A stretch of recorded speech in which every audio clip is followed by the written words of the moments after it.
କୋଭିଡ-19 ଗାଡ଼ି ଦୁର୍ଘଟଣାଗ୍ରସ୍ତ। ଆଜି ମୟୂରଭଞ୍ଜ ଜିଲ୍ଲାର ବାରିପଦା ଲକ୍ଷ୍ମୀପୋଷିଠାରୁ ଏକ ବୋଲେରୋ ଗାଡ଼ି ନମ୍ବର OD1186732ଟି ପୁସ୍ତାକୁ ଏକ ରୋଗୀ ନେଇ ଯାଉଥିବା ସମୟରେ ରାସ୍ତାରେ ଭାରସାମ୍ୟ ହରାଇ ଏକ ଗଛରେ ବାଡ଼ି ହୋଇ ଯାଇଥିବା ଯୋଗୁଁ ବୋଲେରୋଟି ଓଲଟି ପଡ଼ି ଯାଇଥିଲା। କିନ୍ତୁ କଥାରେ ଅଛି, ରଖେ ହରି ତ ମାରେ କିଏ। ଆଜି ସତ୍ୟ ପ୍ରମାଣିତ ହୋଇଛି। ଗାଡ଼ିଟିକୁ ଆପଣମାନେ ଦେଖିଲେ କହିବେ ଯେ ଗାଡ଼ିଟିରେ ଥିବା ଲୋକମାନେ ନିହାତି ମୃତ୍ୟୁ ହୋଇଯାଇଥିବେ।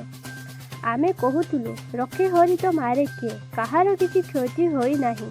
ଗାଡ଼ି ଚାଳକ ଓ ରୋଗୀର ବିଶେଷ କ୍ଷତି ହୋଇନାହିଁ। ଘଟଣାସ୍ଥଳରୁ ରୋଗୀ ଓ ଗାଡ଼ି ଚାଳକ ଫେରାର ହୋଇଯାଇଥିଲେ। ଘଟଣାସ୍ଥଳରେ ପୋଲିସ ଆସି ଗାଡ଼ିଟିକୁ ଜବତ କରିଥିଲେ। ମୟୂରଭଞ୍ଜରୁ ରଞ୍ଜନ ବାରିଙ୍କ ରିପୋର୍ଟ।